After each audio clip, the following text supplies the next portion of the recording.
Welcome to the series of how they made this render. Today we are going to analyze this project made by Rio Ryne from Indonesia. To create these images, he mainly used Sketchup and Enscape. He started modeling with SketchUp from an imported AutoCAD drawing. Before importing it, remember to check the scale of the plan, and once imported, with the measurement tool check if the dimensions are correct. Already with the plan to scale, he started drawing a line on the walls, and with the Miluno Tools plugin, he selected the line and converted it to walls, customizing thickness, height, and style in the options. The woodwork was also modeled from this plugin, which is an excellent tool for creating more precise and detailed architectural elements in SketchUp. All the furniture models were downloaded from the warehouse with their textures already applied, and he placed them in place as drawn in the plan. For the materials, he used the Enscape plugin with the settings we see in the images. Allows you to apply and customize materials on your models quickly and easily. It offers a variety of options for customizing materials, such as controlling reflection, transparency, gloss, texture offset, and texture boom. I also use the free Do 6 Tools tool to edit the shape of the steel curb map. In addition, it includes a library of predefined materials, such as wood, metal, glass, and so on. But of course, you can also create and customize materials using your textures. It also allows you to create and save your own materials for use in future projects and import materials from SketchUp libraries. Vegetation models are downloaded from Evermodion and connected to Enscape. Evermodion offers a wealth of resources to use directly in Enscape to create high-quality renders and animations, in addition to a wide variety of predefined textures and materials that can be used to customize models in Enscape. For artificial lighting, I use these Enscape settings. Global light that illuminates the entire model from a specific direction, being able to control the position and intensity of sunlight, time of day, and cloud cover, allowing users to see how the model would look at different times of day and in different lighting conditions. Finally, real-time rendering is possible with Scape. These were the settings he used for rendering. This project was easy because of how easy it is to model with SketchUp and how easy it is to use Scape, since it integrates directly into SketchUp and there is no need to learn a new interface or software. One of the main advantages of using Scape with SketchUp is that you can come to navigate models in reality with realistic image quality in real time, allowing you to make more effective design decisions and presentations.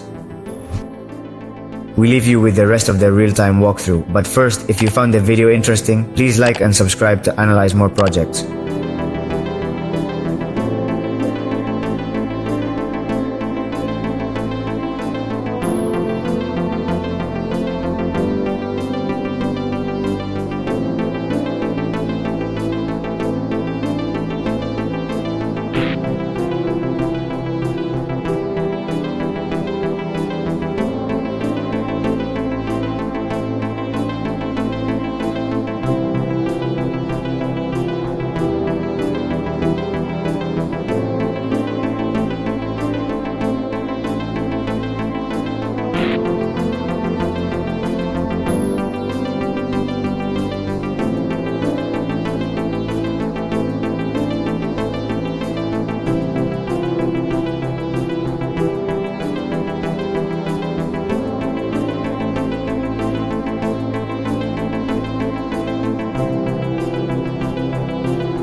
grow